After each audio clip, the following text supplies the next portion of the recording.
want Bag milk. Bag milk. Bag milk. Oh, I swear. Bag milk. And I'm hungry like bag milk. Bagged Milk from OilersNation.com joins us every Wednesday to talk hockey. It's just nice when you get to join us after a win like last night. Yeah, we live to fight another day. All of a sudden, the Oilers are back in the mix, and we're coming back for Game 6 at Rogers Place. That is sure to be electric, and what a ride this series has been so far. I love that little slogan. I don't know who came up with it, if it was the Oilers or who, but the dragging them back to Alberta. Like That's Connor. That was Connor after Game 4. Was that Connor? We got to go into Florida and then drag them back to Alberta. Like, I don't know why. Like, Tourism Alberta just needs to slap that all over the province. Like, it's one of the best things I've heard in a while. That's awesome. It's so good. It's just such a good image, and it's so true, and just shows the fight and the determination. We'll drag them back here. That game last night too. Like, man, at the end there, just all the ups and the downs, and yeah, it's hard to take at times. It was one of those ones where by no means was it a masterpiece, but the Oilers had a really good start. They quieted the arena just like you hoped they would do on the road, and then you knew the Panthers were going to push back. Let's be honest, they're a really good team. They got to the Stanley Cup Finals back-to-back seasons for a reason. They're a fantastic hockey club, but last night was one of those ones where the Oilers, they bent, but they didn't break, and they got scoring from guys they needed to get scoring from. Connor McDavid has gone supernova over the last 2 games, and when he's in that mode, he's like full video game mode. He's nearly impossible to stop as the Panthers have seen the last 2 nights. Oh yeah, it's fun to watch for sure. The dive there, like the roller coaster of, the puck's rolling towards the net and Tkachuk dives, which he's really good at, and he hits it with his stick. And then Connor gets it and buries home the winner. Like, just that whole sequence is going to kill me, I think. That was back-to-back. Happened basically twice where Matthias Janmark hit the post before that, goes back down. The Oilers get it clear. Tkachuk dives at it. My favorite part about that whole sequence is if you're listening to this right now, go find the highlight and watch Oliver Ekman-Larsson do a little twirl. Because he must have thought the puck went in or something, but he completely gave up on the play. Connor just grabbed it. Well, he goes, I'm calling game then, I guess. And he ripped it. The celebration was fantastic. The jubilation on his face. It was a nail biter, and man, there were times where I thought that thing was getting pushed to overtime, but the boys got the job done, and like you said, Grant, they're dragging them back to Alberta. Can we talk about how good Connor Brown is?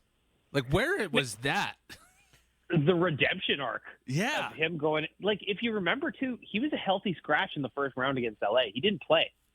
He came in against Vancouver, and all of a sudden, he just turned on full Pisani mode, and he's given us every dollar worth. Last night, I tweeted, I was like, could we give him another bonus? Like, I don't know what's going on with this guy right now, but, like, he's playing out of his mind. I don't care what happened during the season, because the way he's playing, like, somebody described him as a driver, and he's driving the play. Every time he's on the ice, he's just making things happen and working so hard, and, yeah, it's crazy to see that turnaround.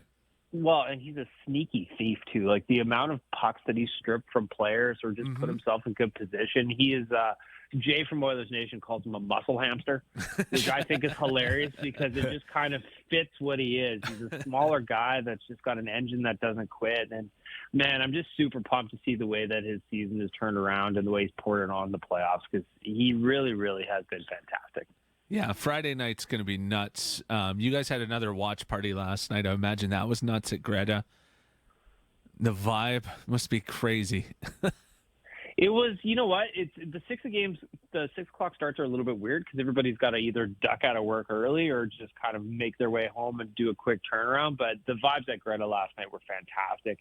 The bar was full. Everybody was excited. And as the game wore on, it was getting louder and louder in there. And just, it's so much fun to watch these games with people who are just as excited as you are. And this city is just so much fun during an Oilers playoff run, and I couldn't be more pumped to get to do it again on Friday because I don't know who is going to work on Friday afternoon, but if you need an unlicensed doctor's note, you just hit me up and I'll scribble something down for you. If your boss isn't sending you home early or doing something for that afternoon, man, So I have a question for you. So I've been doing these motivational speeches for the Oilers to help them, get through. And what's your favorite sports motivational speech?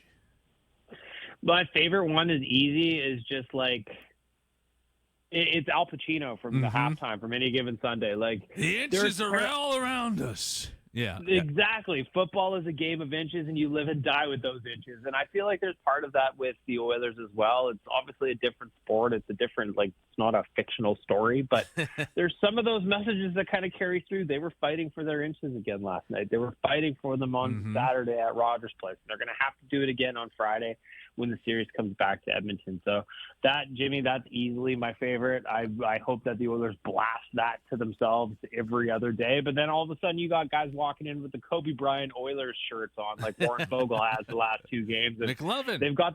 They've got the Mamba mentality in that room too, and George Mumford seems to have them all dialed in as their mental wellness coach. So they're just playing some really good hockey right now. I don't know what's motivating them outside of just they're being so close to winning the Stanley Cup, but man, they're playing some really, really fantastic hockey with their backs against the wall. Bagged Milk from Oilers Nation. We look forward to reading what you have to say about last night's game and the upcoming game on Friday and everything else. We can find you at OilersNation.com. Thanks for joining us today. Thanks, boys.